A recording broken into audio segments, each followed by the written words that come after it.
Ignore ಮಾಡೋರು ಮಾಡಲಿ, ಯಾರು ಗುರುದಕ್ಷಿಣೆ ಕಳಿಸ್ತಿದ್ದೀರಾ ನೀವು ಟ್ರಾನ್ಸಾಕ್ಷನ್ ಹಿಸ್ಟ್ರಿನ ಕಾಪಾಡ್ಕೊಳ್ಳಿ, ಮುಂದೆ ಕೆಲಸಕ್ಕೆ ಬಂದರೂ ಬರ್ಬೋದು. Hello, welcome back. Fast bowling ಸ್ಕ್ರ್ಯಾಚ್ನ ಇನ್ನೊಂದು ಎಪಿಸೋಡ್ಗೆ ಅಥವಾ ನೆಕ್ಸ್ಟ್ ಕ್ಲಾಸ್ಗೆ ಎಲ್ರಿಗೂ ವೆಲ್ಕಮ್ ಮಾಡ್ತಾ ಇವತ್ತು ಹೋಗ್ತಿರೋದು ನಾವು ಅಪ್ಪರ್ ಬಾಡಿಗೆ. ಇಷ್ಟು ದಿನ ಏನು ಮಾಡಿದ್ವಿ, ಅದು ಮೋರ್ ಕಾನ್ಸಂಟ್ರೇಟ್ ಮಾಡಿದ್ದು ನಾವು ಲೋವರ್ ಬಾಡಿಗೆ. ಅಪ್ಪರ್ ಬಾಡಿ ಇಂಪಾರ್ಟೆನ್ಸು ಈಗ ಆ್ಯಡ್ ಮಾಡ್ತಾ ಹೋಗ್ತೀವಿ.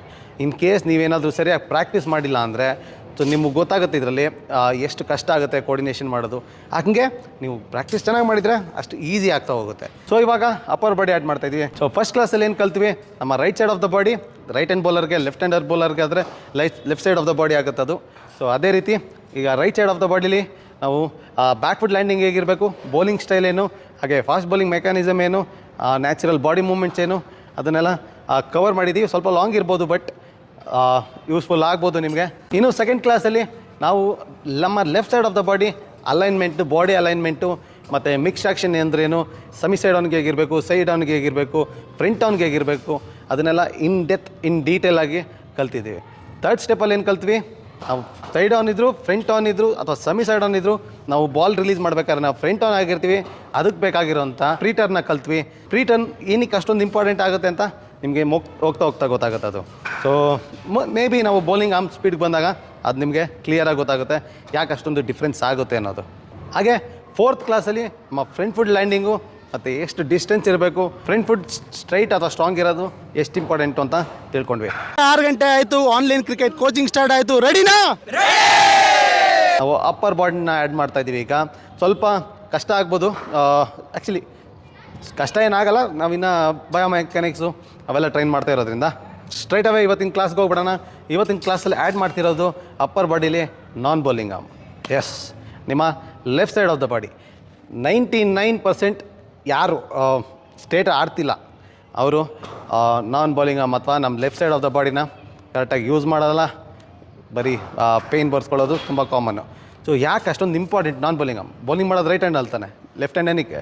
ಲೆಫ್ಟ್ ಸೈಡ್ ಬಾಡಿ ಏನಕ್ಕೆ ಬೇಕು ಅಂದರೆ ನಾವು ಒಂದೇ ಕೈಯಲ್ಲಿ ಈ ರೀತಿ ಬೌಲಿಂಗ್ ಹಾಕೋಕ್ಕಾಗತ್ತಾ? ಆಗಲ್ಲ.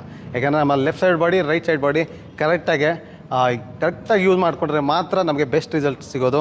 ಸೊ ಇಲ್ಲಿ ಏನಕ್ಕೆ ಫ್ರಂಟ್ ಫುಟ್ ಲ್ಯಾಂಡಿಂಗ್ ಆದಮೇಲೆ ನಾನ್ ಬೌಲಿಂಗ್ ಆರ್ಮ್ ಅಥವಾ left side of the body ಹೋಗ್ತಾ ಇದ್ದೀನಿ, ಅದು ಇಲ್ಲಿ ಫಾಸ್ಟ್ ಬೌಲಿಂಗಲ್ಲಿ ನಿಮಗೆ ಅಥವಾ ಎನಿ ಟೆಕ್ನಿಕಲ್ ವೇಸಲ್ಲಿ ನೋಡೋಕ್ಕೋದ್ರೆ ನಿಮಗೆ ರಿಯಲ್ ಟೈಮಿಂಗಲ್ಲಿ ಕಾಣಲ್ಲ, ಗೊತ್ತಾಗಲ್ಲ ಅದು. ಸೊ ಯೂಶಲಿ ಏನಾಗುತ್ತೆ ಅಂದರೆ ಫ್ರಂಟ್ ಫುಟ್ ಲ್ಯಾಂಡ್ ಆಗ್ತಿದ್ದಂಗೆ ಆ್ಯಕ್ಟಿವೇಟ್ ಆಗುವಂಥದ್ದು non bowling arm first activate ಆಗುತ್ತೆ, ಆಮೇಲೆ ಬೌಲಿಂಗ್ ಆರ್ಮ್ ಆ್ಯಕ್ಟಿವೇಟ್ ಆಗುತ್ತೆ. ಸೊ ಅದು ಸ್ಮಾಲ್ ಫ್ರಿಕ್ಷನ್ ಆಫ್ ಸೆಕೆಂಡ್ ಅದು, but starting with left side of the ಬಾಡಿಯಿಂದ right side of the body ಬರುತ್ತೆ. ಸೊ ಇಲ್ಲಿ ನಾವು left side of the body ಎಷ್ಟು ಯೂಸ್ ಮಾಡ್ತೀವಿ ಅನ್ನೋದ್ರ ಮೇಲೆ ಎಷ್ಟು ಪ್ರೆಷರ್ ಕಮ್ಮಿ ಮಾಡ್ಬೋದು ಅಥವಾ ಎಷ್ಟು ಎಫೆಕ್ಟಿವ್ ಆಗಿ ಫಾಸ್ಟ್ ಬೌಲಿಂಗ್ ಹಾಕ್ಬೋದು ಅನ್ನೋದು ಇಲ್ಲಿ ಮೇನ್ ಕೀ ಪಾಯಿಂಟು. ನಾವು left side of the body ಎಳಿಸಿದಾಗ ಇದು ಫಾಸ್ಟಾಗಿ ಬರುತ್ತೆ. ಕ್ರಿಕೆಟಲ್ಲಿ ಕಾಂಪ್ಲಿಕೇಟೆಡ್ ವಿಷಯಗಳನ್ನ ಸಿಂಪಲಾಗಿ ಹೇಳ್ಕೊಡೋದು ನನ್ನ ಎಕ್ಸ್ಪರ್ಟೀಸು, ಕಲಿಯೋದು ಬಿಡೋದು ನಿಮಗೆ ಬಿಟ್ಟಿದ್ದು.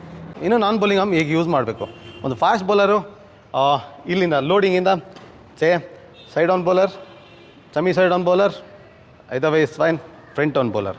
ಇಲ್ಲಿ ಕೈ ಯಾವ ರೀತಿ ಮೂವ್ ಆಗಬೇಕು ಅಂದರೆ ನಾನ್ ಬೌಲಿಂಗ್ ಆರ್ಮು ಸ್ಟ್ರೈಟ್ ಆಚೆ ಹೋಗಿ ಫುಲ್ ಸ್ಟ್ರೆಚ್ ಮಾಡಿ ಇಲ್ಲಿಂದ ಪುಲ್ ಮಾಡಿ ಎಂಡ್ವರೆಗೂ ಫಿನಿಷ್ ಮಾಡಬೇಕಾಗುತ್ತೆ. ಇದು ಆ್ಯಕ್ಚುಲಿ ನಾನ್ ಬೌಲಿಂಗ್ ಆರ್ಮ್ ಕೆಲಸ ಮಾಡೋವಂಥದ್ದು. ಸೊ ಇಲ್ಲಿ ನಿಮಗೆ ಗೊತ್ತಾಗುತ್ತೆ, ನಿಮ್ಗೊಂದು ಚಾಲೆಂಜ್ ಕೂಡ ಕೊಡ್ತೀನಿ, ಅದ್ರಲ್ಲಿ ನಿಮ್ಗೆ ರಿಯಲೈಸ್ ಆಗುತ್ತೆ ಒಂದು ಸ್ಮಾಲ್ ಮೂಮೆಂಟು ನಾವು ಯಾವ ರೀತಿ ತೊಗೊಂಡು ಹೋಗ್ತೀವಿ ಅದು ತುಂಬ ಡಿಫ್ರೆನ್ಸ್ ಕ್ರಿಯೇಟ್ ಮಾಡುತ್ತೆ. ಅದ್ರಲ್ಲಿ ನಿಮಗೆ ಖಂಡಿತ ಐಡಿಯಾ ಬಂದೇ ಬರುತ್ತೆ. ಸೊ ಇಲ್ಲಿಂದ semi side on front on anything, ಕೈ ಆಚೆ ಹೋಗುತ್ತೆ. ಇಲ್ಲಿ ನೋಡ್ಬೋದು ನೀವು, ಇಲ್ಲಿ ಹಿಂಗೆ ಮಾಡಿದ್ರೆ ಸ್ವಲ್ಪ ನಿಮಗೆ ಪವರ್ ಸಿಗುತ್ತೆ ಎಳೆಯೋದಕ್ಕೆ. ಸೊ ಇಲ್ಲಿಂದ ಎಳಿಬೇಕು, ಹಾಗೆ ಫಿನಿಷ್ ಮಾಡಬೇಕು. ಇದು ನಾನ್ ಬೌಲಿಂಗ್ ಆರ್ಮ್ ವರ್ಕ್ ಆಗುವಂಥ ರೇಂಜ್.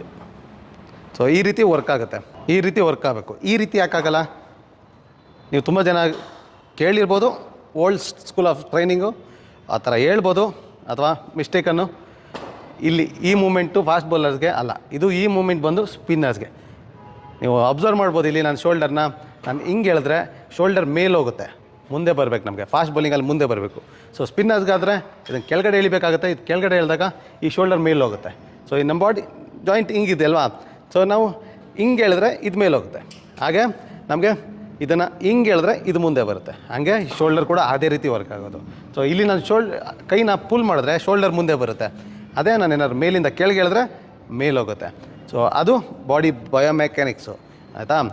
ಇದೊಂದು ಪಾಯಿಂಟ್ ಆದರೆ ಇನ್ನೊಂದು ಪಾಯಿಂಟು ಇಲ್ಲಿ ನೀಟಾಗಿ ಫಿನಿಷ್ ಮಾಡಬೇಕಾಗುತ್ತೆ. ಇದು ಫಿನಿಷಿಂಗ್ ಏನಕ್ಕೆ ಇಂಪಾರ್ಟೆಂಟು, ಇಲ್ಲಿ ನಮ್ಮ ಈ ಬಾಡಿ ನಮಗೆ right side of the body complete ಮಾಡಬೇಕಲ್ವಾ. ಸೊ ಇನ್ ಕೇಸ್ ಇಲ್ಲೇ ಇತ್ತು ಅಂದರೆ ನಾವು ಇಲ್ಲೇ ಬಿದ್ದೋಗ್ತೀವಿ. ಇದು ಅಥವಾ ಇದು ಅಷ್ಟು ಫಾಸ್ಟಾಗಿ ಬಂದಿರಲ್ಲ ಯೂಶ್ವಲಿ. ಸೊ ಇದನ್ನು ನೀಟಾಗಿ ಆಚೆ ಹೋಗಬೇಕು. ಆಚೆ ಹೋದಾಗ ನನಗೆ ಫಿನಿಷಿಂಗು ಸಿಗುತ್ತೆ. ಇನ್ನೊಂದು ಕಾಮನ್ ಆಗಿ ಅಥವಾ ತುಂಬ ಇಂಪಾರ್ಟೆಂಟಾಗಿ ಈಗ ಆಗಲೇ ಹೇಳ್ದಂತೆ ನಿಮಗೆ ಇದೊಂದು ಇದರಲ್ಲಿ ನಿಮಗೆ ಅಟ್ಲೀಸ್ಟ್ ಐಡಿಯಾನಾದರೂ ಬರಲೇಬೇಕು. ನಮ್ಮ ಬಾಡಿ ಮೂಮೆಂಟ್ಸ್ ಯಾವ ರೀತಿ ಆಗುತ್ತೆ ಅದಕ್ಕೆ ತಕ್ಕಂತೆ ರಿಸಲ್ಟ್ ಸಿಗುತ್ತೆ ಅಂತ. ಸೊ ರಿಸಲ್ಟ್ ಏನೀಗ, ಈಗ ನಾನು ಬೌಲಿಂಗ್ ಅಮ್ಮ. ಸೊ ಇಲ್ಲಿಂದ ಇಲ್ಲಿಗೆ ತೊಗೊಂಡು ಹೋಗ್ಬೋದು, ಆಯಿತಾ. ಇಲ್ಲಿವರೆಗೂ ತೊಗೊಂಡು ಹೋಗ್ಬೋದು. ನೀವು ಟ್ರೈ ಮಾಡಿ. ಇಲ್ಲಿಂದ ಹೀಗೆ ಎಷ್ಟು ಈಸಿ ಅಲ್ಲ ಮಾಡೋದು. ಬಟ್ ನನ್ನ ನೋಡಿ, ನನ್ನ ತಮ್ಮ ಇಲ್ಲೋಯ್ತು, ಕೆಳಗಡೆ ಡ್ರಾಪ್ ಆಯಿತು. ಇಲ್ಲಿಂದ ಎಷ್ಟು ದೂರ ಹೋಗೋಕ್ಕಾಗುತ್ತೆ ನನಗೆ? ಇಷ್ಟೇ ಆಗೋದು. ಅಲ್ಲಿಂದ ಎಕ್ಸ್ಟೆನ್ಷನ್ ಸಿಗ್ತಿಲ್ಲ ನನಗೆ. ಅದೇ ನನ್ನ ತಮ್ಮ ಆಚೆ ಹೋಯ್ತು ಅಂದರೆ ಇಲ್ಲಿವರೆಗೂ ಬರುತ್ತೆ. ತಮ್ಮ ಒಳಗಡೆ ಹೋಯ್ತು ಅಷ್ಟೇ. ಬ್ಲಾಕ್ ಇಲ್ಲಿ ಹ್ಯಾಂಡಿಕ್ಯಾಪ್ ಬೌಲರ್ ಅಂತಲೇ ಹೇಳ್ಬೋದು. ಯಾಕಂದ್ರೆ ನನಗೆ ಯೂಸ್ ಮಾಡ್ತಿರೋದು one side of the body ಅಥವಾ ಬರೀ ಒನ್ ಹ್ಯಾಂಡ್. ಇದು ಜಾಸ್ತಿ ಯೂಸೇ ಮಾಡ್ತಿಲ್ಲ. ಎಷ್ಟು ದೂರ ಹೋಗುತ್ತೆ ನಾನು ಹಿಂಗೆ ತಿರ್ಕೊಂಡ್ರೂ ಹೋಗೋಕ್ಕಾಗಲ್ಲ. ಸೊ ಇದು ಇಂಪಾರ್ಟೆಂಟ್ಸು, ನಮ್ಮ ಬಾಡಿ ಮೂಮೆಂಟ್ಸು. ಸೊ ಎಷ್ಟು ಕಷ್ಟ ಇದೆ ನೋಡಿ. ಸೊ ಅಷ್ಟೇ ಸ್ಮಾರ್ಟಾಗಿ ಯೂಸ್ ಮಾಡಿದ್ರೆ ಕಲಿಬೋದು, ಖಂಡಿತ ಕಲಿಬೋದು. ಬಟ್ ಇಗ್ನೋರ್ ಮಾಡಬೇಡಿ ಅನ್ನೋದು ಅದಕ್ಕೇ. ಸೊ ಸ್ಮಾಲ್ ವಿಷಯ ತುಂಬ ಲಾಂಗ್ ವೇ ಕರ್ಕೊಂಡು ಹೋಗುತ್ತೆ, ಕಲಿಬೇಕಾಗುತ್ತೆ.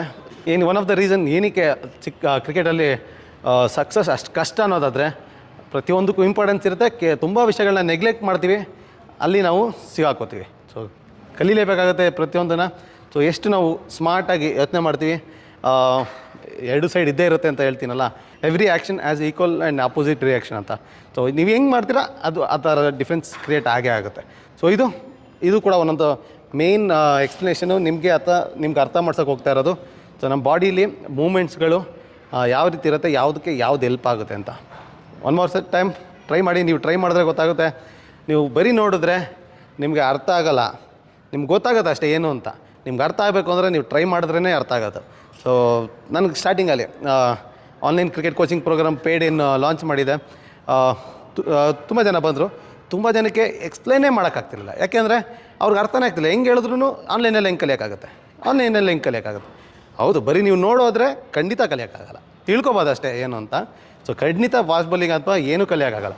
ನೀವು ನಿಮ್ಮ ಲೈಫಲ್ಲಿ ನೀವು ಆ್ಯಡ್ ಮಾಡ್ತಾ ಹೋದರೆ ಅಥವಾ ಟ್ರೈ ಮಾಡ್ತಾ ಹೋದರೆ ಸೊ ಅದರಲ್ಲಿ ನಿಮಗೆ ಇಂಪ್ರೂವ್ಮೆಂಟ್ ಕಾಣೋದು. ಬರೀ ನೋಡೋದ್ರಿಂದ ಏನಾಗಲ್ಲ. ಸೊ ಪ್ರಾಕ್ಟೀಸ್ ಇದನ್ನು ಟ್ರೈ ಮಾಡಿ. ಈಗ ನಾನು ತಮ್ಮ ಫೋಕಸ್ ಮಾಡಿ. ತಮ್ಮು ಆಚೆ ಹೋಯ್ತು, ಕೆಳಗಡೆ ಬರ್ತಾ ಕ್ಲೋಸ್ ಮಾಡಿದ್ರೂ ನಾನು ಫಾಸ್ಟ್ ಬೌಲರಾಗಿ ಸ್ವಲ್ಪ ಕ್ಲೋಸ್ ಮಾಡಿ ಫುಲ್ ಫಾಸ್ಟಾಗಿ ಎಳಿಬೇಕಾಗುತ್ತೆ. ಅದರಿಂದ ಇಲ್ಲಿ ನಾನು ಕ್ಲೋಸ್ ಮಾಡ್ಕೋತೀನಿ. ಇಲ್ಲಿ ಕ್ಲೋಸ್ ಮಾಡಿಕೊಂಡು ತಮ್ಮ ಆಚೆ ಹೋಯ್ತು,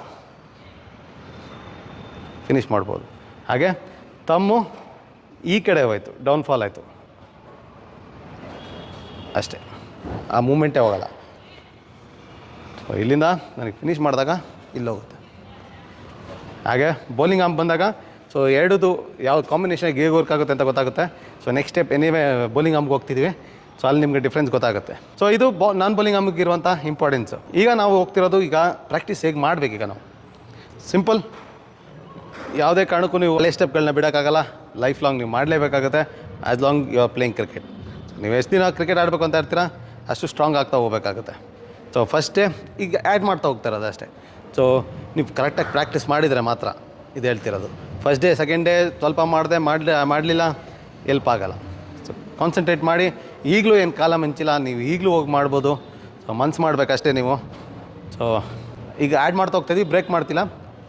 1 ಸೈಡ್ ಆನ್ ಪೊಸಿಷನ್ ಫಸ್ಟ್, 2 3 4. ಇಲ್ಲಿ 4ಅಲ್ಲಿ ನೀವು ನೋಡ್ಬೋದು ನನ್ನ ಫ್ರಂಟ್ ಫುಟ್ ಆಚೆ ಆಗ್ತಿದ್ದಂಗೆ ನನ್ನ ಬೌಲಿಂಗ್ ಆರ್ಮ್ ಕೂಡ ಆಚೆ ಹೋಗುತ್ತೆ. ಸೈಡಿಂದ ನೋಡ್ಕೊಳ್ಳಿ. 1 2 3 4. 1 2 3 4. ನೀವು ನೋಡಬೇಕಿತ್ತು ಇಲ್ಲಿ. ಸೊ ಈ ಕೈ ಕಾಲು ಎರಡು ಒಟ್ಟಿಗೆ ಓಪನ್ ಆಗುತ್ತೆ. ಇಲ್ಲಿಂದ ಫುಲ್ ಆಗುತ್ತೆ. ಸೊ ಇಲ್ಲಿಂದ ಫುಲ್ ಆದರೆ ನೀವು ನನ್ನ right side of the body ನೀವು ನೋಡ್ಬೋದು.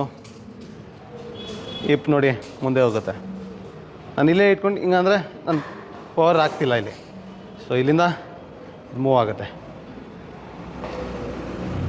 ಇದು ನಿಮಗೆ ಬೌಲಿಂಗ್ ಆಮ್ಗೆ ಹೋದಾಗ ಮೇಯ್ನ್ ಕೀ ಫ್ಯಾಕ್ಟರು ಫಾಸ್ಟ್ ಬೌಲಿಂಗ್ಗೆ ಬ್ಯಾಟಿಂಗಲ್ಲೂ ಬರುತ್ತೆ ಇದು. ಬಟ್ ಪವರ್ ಹಿಟ್ಟಿಂಗ್ ಅಂತ ಬಂದಾಗ ಇಲ್ಲಿ ಪವರ್ನ ಜನ್ರೇಟ್ ಮಾಡೋಕ್ಕೆ ಟ್ರೈ ಮಾಡ್ತಿರೋದ್ರಿಂದ ನಮಗೆ ಆನ್ ಸ್ಪೀಡ್ಗೆ ಇದು ಖಂಡಿತನೂ ಮ್ಯಾಟ್ರ್ ಆಗುತ್ತೆ. ಇಲ್ಲಿಂದ ಸೊ ಇಲ್ಲಿ ನನಗೆ ಫ್ರಂಟ್ ಫುಟ್ ಬ್ಲಾಕ್ ಮಾಡಿರೋದ್ರಿಂದ ನನಗೆ ಇಲ್ಲಿ ಅಪ್ಪರ್ ಬಾಡಿ ಸ್ವಲ್ಪ ಪ್ರೆಷರ್ ಆಗೋಕ್ಕೆ ನನಗೆ ಬ್ಯಾಲೆನ್ಸ್ ಸಿಗ್ತಿದೆ. ಇನ್ ಕೇಸ್ ನಂದು ಬೆಂಡ್ ಆಗ್ತಿದೆ ಅಂದರೆ ಹಿಂಗಾಗಲ್ಲ. ಇವು ಇಲ್ಲಿ ನೋಡ್ಬೋದು. ಸೊ ನನಗೆ ಕಾಲು ಸ್ಟ್ರೈಟ್ ಇದ್ದರೆ ಅಥವಾ ಸ್ಟ್ರಾಂಗ್ ಇದ್ದರೆ, ಸೊ ಇಲ್ಲಿಂದ ಹಿಂಗೆ ಅಂದಾಗ ನನ್ನ ಹಿಪ್ಪು ರೈಟ್ ಸೈಡ್ ಆಫ್ ದ ಹಿಪ್ಪು ಮುಂದೆ ಬರುತ್ತೆ. ಅದೇ ನನ್ನ ಕಾಲೇನಾದ್ರು ಬೆಂಡಿತ್ತು ಹಾಗೆ ಅಪ್ಪರ್ ಬಾಡಿಲಿ ಫುಲ್ ಮಾಡಿದೆ ಅಂದರೆ ಮುಂದೆ ಹೋಗ್ಬಿಡುತ್ತೆ ಅಷ್ಟೇ. ಇದಕ್ಕೆ ಬರೋಕ್ಕೆ ಚಾನ್ಸ್ ಸಿಗೋಲ್ಲ ಅಥವಾ ಸ್ಟೆಬಿಲಿಟಿ ಸಿಗೋಲ್ಲ ಅಲ್ಲಿ ನಮಗೆ ಪವರು. ಫ್ರಂಟ್ ಆನಿಂದ 1 2 3 4 ಪಾಸ್ ಮಾಡಬೇಕು, ಫೀಲ್ ತೊಗೋಬೇಕು. ಈ ಪೊಸಿಷನಿಂದ ಫೀಲ್ ತೊಗೋಬೇಕು ನಾವು. Close straight, bend elbow and pull and stretch.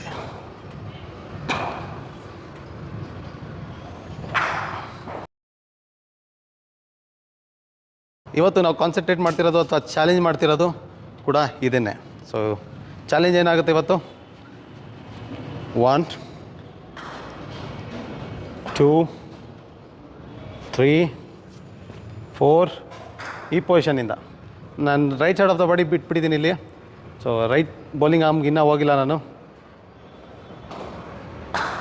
ಇಲ್ಲಿಂದ ಫುಲ್ ಹೋಲ್ಡ್ ಮಾಡಬೇಕು. ಇಲ್ಲಿಂದ 2 ಒಟ್ಟಿಗೆ ವರ್ಕ್ ಆಗಬೇಕಿಲ್ಲಿ. ಈ ಪೊಸಿಷನಿಂದ ಮೂವ್ ಆಗಿಲ್ಲ, ಅದೇ ಚಾಲೆಂಜ್ ಇರೋದಿಲ್ಲ. ಈ ಪೊಸಿಷನಿಂದ 2 ಒಟ್ಟಿಗೆ ಮೂವ್ ಆಗಬೇಕು. ಹಿಪ್ಪು ಮುಂದೆ ಹೋಗಬೇಕು, ನಾನ್ ಬೌಲಿಂಗ್ ಆರ್ಮು ಹಿಂದೆ ಬರಬೇಕು.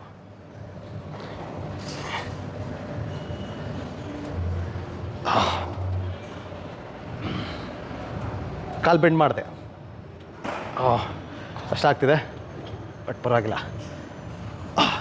ಎಷ್ಟು ಟೈಮ್ ಮಾಡೋಕ್ಕಾಗತ್ತೆ ಅದನ್ನು ನೀವು ಕಮೆಂಟಲ್ಲಿ ಹಾಕಬೇಕಾಗತ್ತೆ. ವಿತೌಟ್ ಚೇಂಜಿಂಗ್ ಪೊಸಿಷನ್ ಇಲ್ಲಿಂದ ಪುಲ್ ಮಾಡಬೇಕು. ಸೊ ನಾನ್ ಬೌಲಿಂಗ್ ಆರ್ಮ್ಗೆ ಬಂದಾಗ ಕೀ ಪಾಯಿಂಟ್ ಏನು, ನಮ್ಮ ಕಾಲು ಎಷ್ಟು ಸ್ಟ್ರೆಚ್ ಮಾಡ್ತೀವಿ, ಕೈ ಹಂಗೆ ಸ್ಟ್ರೆಚ್ ಆಗುತ್ತೆ, 2 ಒಟ್ಟಿಗೆ ಸ್ಟ್ರೆಚ್ ಆಗುತ್ತೆ ಇದು. ಸೊ ಇಲ್ಲಿ right side of the body ಅಥವಾ ನಾನ್ ಬೌಲಿಂಗ್ ಆರ್ಮ್ ಆ ರೀತಿ ವರ್ಕ್ ಆಗುತ್ತೆ. ಸೊ ಇಲ್ಲಿಂದ ಸ್ಟ್ರೆಚ್, ಫ್ರಂಟ್ ಆನಿಂದ ಸ್ಟ್ರೆಚ್. ಕೀ ಪಾಯಿಂಟ್ ಇಲ್ಲಿ ನಿಮ್ಗೆ ಇನ್ನೂ ಹೆಲ್ಪ್ ಆಗೋಂಥದ್ದು, ಇಲ್ಲಿ ನಾವು ಕೈನ ಸ್ಟ್ರೆಚ್ ಮಾಡಿದಾಗ 2 ಒಂದೇ ಲೈನಲ್ಲಿ ಇರಬೇಕು. ಒಂದು ಕೈ ಇಲ್ಲಿದೆ, ಕಾಲು ಹೋಗ್ತಿದೆ ಇಲ್ಲಿ, ಅಥವಾ ಕೈ ಇಲ್ಲಿ ಬರ್ತಿದೆ, ಕಾಲು ಇಲ್ಲಿ ಎಸ್ತಿದೆ ಅಂದರೆ ಆಗೋಲ್ಲ. 2 ಒಟ್ಟಿಗೆ ಇಲ್ಲಿ ಆಚೆನೇ ಎಸ್ದ್ರೂ ಒಟ್ಟಿಗೆ ಹೋಗ್ಬೇಕಾಗತ್ತೆ. ಇಲ್ಲಿ ನೀವು ಮಾಡ್ತಾ ಇರೋ ತಪ್ಪುಗಳಿಂದ ಏನೇನು ಆಗ್ತಿರ್ಬೋದು ಅಂದರೆ, ನಾನ್ ಬೌಲಿಂಗ್ ಇಲ್ಲಿ ಬರಬೇಕಲ್ವ, ಈಗ ಮುಂದೆ ಇಲ್ಲಿ ಆಚೆ ಹಚ್ತೀರಿ, ಆಚೆ ಹಚ್ಚಿದಾಟಿಗೆ ಏನಾಗುತ್ತೆ, ನನ್ನ ಬಾಡಿ ಆಟೋಮೆಟಿಕ್ಕಾಗಿ ಇಲ್ಲಿ ಫಾಲ್ ಆಗೋಕ್ಕೆ ಸ್ಟಾರ್ಟ್ ಆಗುತ್ತೆ. ಸೊ ಇಲ್ಲಿ ಫಾಲ್ ಆದರೆ ನಾನು ಆ ಕಂಟ್ರೋಲ್ನ ಆಗೋದೇ ಇಲ್ಲ, ಅಥವಾ ನನ್ನ ಬಾಡಿ ಕೂಡ ಈ ರೀತಿ ಫಾಲೋ ಆಗುತ್ತೆ. ಇಲ್ಲಿ ಈ ಫಾಲಿಂಗ್ ಎಲ್ಲ ಇದು ನಾನ್ ಬೌಲಿಂಗ್ ಆಮೆ ಮೇನ್ ರೀಸನ್ ಇರುತ್ತೆ ಇಲ್ಲಿ. ಸೊ ಅದಕ್ಕೆ ಮುಂದೆ ಕಂಟ್ರೋಲ್ ಮಾಡಿ ಮುಂದೆ ಡೌನ್ ಎಳಿಬೇಕಾಗುತ್ತೆ. ಈ ಲೈನ್ ಇಲ್ಲಿಂದ ಹೀಗೆ ಸೇದ ಈ ಬಾಡಿ ನೀವು ನೋಡ್ಬೋದು, ನೀವು ಟ್ರೈ ಮಾಡಿ ನೋಡ್ತೀರಲ್ಲ, ಹಿಂಗೆ ಏನಾರು ಅಷ್ಟೇ ಕೈ ನಂದು ಹಿಂಗೆ ಬರುತ್ತೆ. ಹಾಗೆ ಇಲ್ಲಿ ಎಕ್ಸಾಂಪಲು ಅಥವಾ ನಮ್ಮ ಗೇಮು ಅಷ್ಟು ಏನಕ್ಕೆ ಯೂನಿಕು, ಅಥವಾ ಎಸ್ಪೆಷಲಿ ಬೌಲಿಂಗ್ ಅಂತ ಬಂದಾಗ right side body left side body coordinate ಆಗೋದು ನೋಡಿ. ಈಗ ಮಲ್ಲಿಗ ಈ ರೀತಿ ಪುಲ್ ಮಾಡೋಕ್ಕಾಗತ್ತಾ? ಆಗಲ್ಲ. ಯಾಕೆ ಹೇಳಿ, ಆ ಬೌಲಿಂಗ್ ಆಮು ಇಲ್ಲಿ ಇದ್ರ ಈ ಲೈನ್ ಜೊತೆ ಇಲ್ಲ, ಆ ಬೌಲಿಂಗ್ ಆಮೆ ಇರೋದಲ್ಲಿ ಇಲ್ಲಿಂದ. ಸೊ ಅವ್ರೇನು ಮಾಡ್ತಾರೆ, ಇಲ್ಲಿಂದ ಆಚೆ ಪುಲ್ ಮಾಡ್ತಾರೆ. ಇದೆರಡು ಒಂದು ಸ್ಟ್ರೈಟ್ ಲೈನಾಗೆ, ಇದು ಸ್ಟ್ರೈಟ್ ಲೈನ್. ಇದು ಬೌಲಿಂಗ್ ಆಮ್ ಬಂದಾಗ ಎಕ್ಸ್ಪ್ಲೇನ್ ಮಾಡ್ಬೇಕಂತ ಇದ್ದಿದ್ದು, ಬಟ್ ಒಂದು ಕ್ಲಿಯರಾಗಿ ನಿಮ್ಗೊಂದು ಈಗಲೇ ಐಡಿಯಾ ಕೊಡ್ತೀನಿ. ಸೊ ನಾನ್ ಬೌಲಿಂಗ್ ಆಮ್ ಇಲ್ಲಿ ಹೋಗಬೇಕು, ಅಥವಾ ನಮ್ಮ ಬೌಲಿಂಗ್ ಆಮ್ ಯಾವ ಲೈನಿಂದ ಬರುತ್ತೆ, ಸೊ ಆ ಲೈನ್ಗೆ ನಮ್ಮದು ನಾನ್ ಬೌಲಿಂಗ್ ಆಮ್ ಆ್ಯಕ್ಚುಲಿ ಪೊಸಿಷನ್ ಆಗುತ್ತೆ. ಸೊ ಇಲ್ಲಿ ಆಚೆ ಬರ್ತಿದೆ ಅಂದರೆ ನಾನು ಆಚೆ ಹೋಗುತ್ತೆ. ಸೊ ಆವಾಗ ನನಗೆ ಕರೆಕ್ಟ್ ಲೈನಲ್ಲಿ ಅಥವಾ ಮೋರ್ ಎಫೆಕ್ಟಿವ್ ಆಗಿ ಆಗ್ಬೋದು. ಇದು ಲೈನ್ ಅಷ್ಟೇ ಹೇಳ್ತಿರೋದು, ಲೈನ್, ಈ ಲೈನ್ 2 ಒಟ್ಟಿಗೆ ವರ್ಕ್ ಆಗೋಲ್ಲ. ಯಾಪ್ನ ಇಟ್ಕೊಳ್ಳಿ, ನಾನ್ ಬೌಲಿಂಗ್ ಆಮು ಮತ್ತು ಬೌಲಿಂಗ್ ಆಮ್ ನಿಮ್ಗೆ ತುಂಬ ಜನ ಹೇಳ್ಕೊಡ್ತಿರ್ಬೋದು. 2 ಒಟ್ಟಿಗೆ ವರ್ಕ್ ಆಗೋಲ್ಲ. ಬೌಲಿಂಗ್ ಆಮ್ ಡಿಲೇ ಅಂತ ಬರುತ್ತೆ. ನಮ್ಮ ನಾನ್ ಬೌಲಿಂಗ್ ಫಿನಿಷ್ ಮಾಡಾದ್ಮೇಲೆ ನಮ್ಮ ನಾನ್ ಬೌಲಿಂಗ್ ಆಮ್ ಫಿನಿಷಿಂಗ್ ಟೈಮಲ್ಲಿದ್ದಾಗ ಆಮ್ ಇಲ್ಲಿರಬೇಕಾಗತ್ತೆ. ಸೊ ಅದನ್ನು ಬೌಲಿಂಗ್ ಆಮ್ ಡಿಲೇ ಅಂತಾರೆ. ಸೊ ಅದಕ್ಕೆ ಕೋಚಿಂಗು ತುಂಬ ಕಷ್ಟ. ಸೊ ತುಂಬ ವಿಷಯಗಳು ಇನ್ವಾಲ್ವ್ ಆಗಿರುತ್ತೆ. ಸೊ ಅದಕ್ಕಾಗಿ ನೆಕ್ಸ್ಟ್ ಸೆಷನ್ಗೆ ಕಂಪ್ಲೀಟ್ ಬೌಲಿಂಗ್ ಆಮ್ಗೆ ಬಂದಾಗ ತುಂಬ ಇಂಟ್ರೆಸ್ಟಿಂಗ್ ಕ್ಲಾಸ್ ಅದು. So one coach can make a player or break a player. ಆಯಿತಾ. ಸ್ಟಾರ್ಟಿಂಗಲ್ಲಿ ನಾನು ನೋಡಿದ್ದೀನಿ, ಬೇಡ ಬೌಲಿಂಗ್ ಬಂದಾಗ ಹೇಳ್ತೀನಿ. ಸೊ ಈಗಲೇ ಕನ್ಫ್ಯೂಸ್ ಮಾಡ್ಕೊಳ್ಳೋದು ಬೇಡ, ಸಿಂಪಲ್. ಇವತ್ತು ಪ್ರಾಕ್ಟೀಸ್ ಮಾಡ್ತಿರೋದು ವಿತ್ ದ ಚಾಲೆಂಜ್.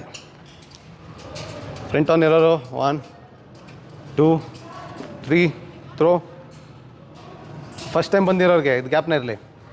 ಇಲ್ಲಿ ನಾವು ಪ್ರೀ ಟರ್ನ್ ಮಾಡ್ತಿಲ್ಲ, ಫ್ರಂಟ್ ಆನ್ ಬಂದಿರೋರಿಗೆ. ಸೊ ಫ್ರಂಟ್ ಅದನ್ನು ಅರ್ಥ ಮಾಡ್ಕೋಬೇಕು ಅಂದರೆ ಹಿಂದಿನ ಕ್ಲಾಸ್ಗೆ ಹೋಗಿದ್ದು ಬರಬೇಕಾಗುತ್ತೆ. ಒಟ್ಟಿಗೆ ಮಾಡಿದ್ದೀನಿ. Fold, full extend, full extend. ತಮ್ಮ ಕಾನ್ಸಂಟ್ರೇಟ್ ಮಾಡಿ. ಹಿಂಗೆ ಹೋದರೆ ನೀವು ಕೆಳಗಡೆನೇ ಹೋಗ್ತೀರಾ ಅಷ್ಟೇ. ಇಗ್ನೋರ್ ಮಾಡೋರು ಮಾಡಲಿ, ಯಾರು ಗುರುದಕ್ಷಿಣೆ ಕಳಿಸ್ತಿದ್ದೀರಾ ನೀವು ಟ್ರಾನ್ಸಾಕ್ಷನ್ ಹಿಸ್ಟ್ರಿನ ಕಾಪಾಡ್ಕೊಳ್ಳಿ, ಮುಂದೆ ಕೆಲಸಕ್ಕೆ ಬಂದರೂ ಬರ್ಬೋದು. ಈ ಆಪ್ಷನ್ ಇರೋದು ಫ್ರೀ ಬಗ್ಗೆ ಗೊತ್ತಿರೋರು. ಫ್ರೀಯಾಗಿ ಸಿಗೋದು ಯೂಶಲಿ ಜಾಸ್ತಿ ದಿನ ಬಾಳಿಕೆ ಬರೋಲ್ಲ, ಅಥವಾ ನಮಗೆ ಲಾಂಗ್ ಟರ್ಮಲ್ಲಿ ಹೆಲ್ಪ್ ಆಗೋಲ್ಲ. ಸೊ ಕರ್ಮ ಅನ್ನೋದು ಎಲ್ಲದರಲ್ಲೂ ಇದ್ದೇ ಇರುತ್ತೆ.